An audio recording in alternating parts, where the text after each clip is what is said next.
John F. Kennedy settles into office as the 35th President of the United States, the youngest man and the first Roman Catholic ever elected to the office. The first president born in the 20th century, he comes to office after one of the narrowest elections in American history. At 43 years of age, Mr. Kennedy takes over the power that for 8 years has been vested in Dwight D. Eisenhower, who at 70 was the oldest occupant of the White House. Inauguration Day dawns on a Capitol that had been almost paralyzed by a full-fledged blizzard. Battalions of snow fighters kept Pennsylvania Avenue clear for the swearing-in ceremonies. Mr. Eisenhower and Mr. Nixon are present at the conclusion to one of the best-managed transitions of power on record.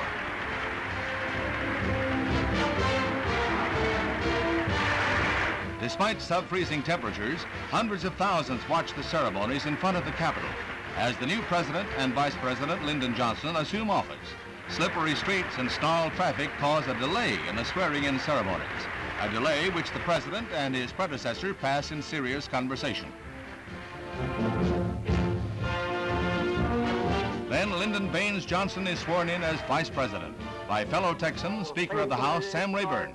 The first time, incidentally, a Speaker of the House of Representatives has administered the oath of office to a Vice President. Then, 10 minutes later, John Fitzgerald Kennedy is sworn by Chief Justice Warren as the 35th President of the United States, with the prayers of 4 major faiths to support him in office. Fitzgerald Kennedy, do solemnly swear.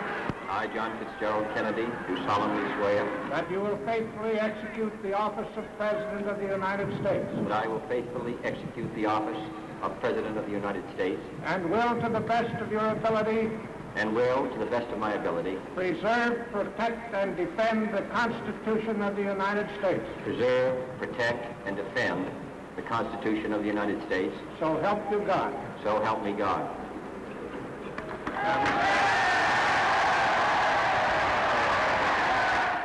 Mr. Nixon and Mr. Eisenhower are quick to extend their congratulations.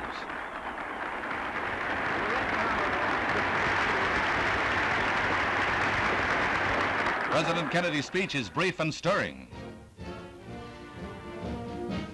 Let the word go forth from this time and place to friend and foe alike that the torch has been passed to a new generation of Americans born in this century, tempered by war, disciplined by a hard and bitter peace, proud of our ancient heritage, and unwilling to witness or permit the slow undoing of those human rights to which this nation has always been committed and to which we are committed today at home and around the world.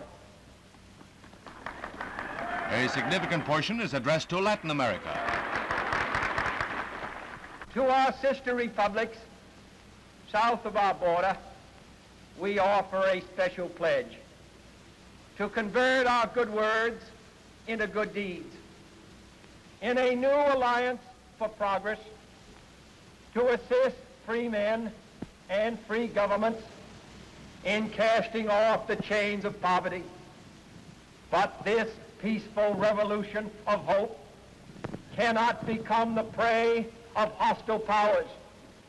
Let all our neighbors know that we shall join with them to oppose aggression or subversion anywhere in the Americas. And let every other power know that this hemisphere intends to remain the master of its own house.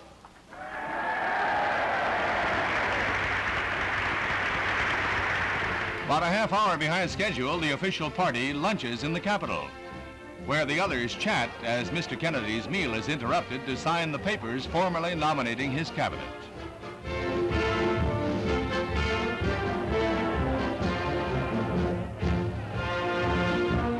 Then the procession to the White House and the reviewing stand for the inauguration parade. En route to their new address, 1600 Pennsylvania Avenue, John and Jacqueline Kennedy are cheered by nearly 1 million. The presiding dignitaries review a vast and impressive array of military units, bands, and drill teams. A 3.5-hour march.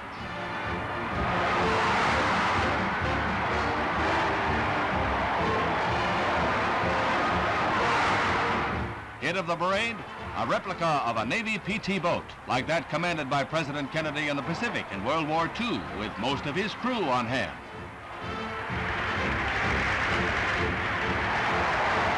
A stirring but chilled review in the freezing weather.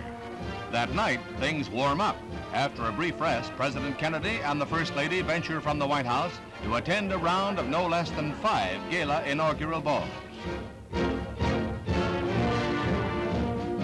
The presidential couple arrive at the main ball at the Columbia Armory, Washington's resplendent finale to 2.5 days of celebration. A new era begins under the leadership of President John F. Kennedy.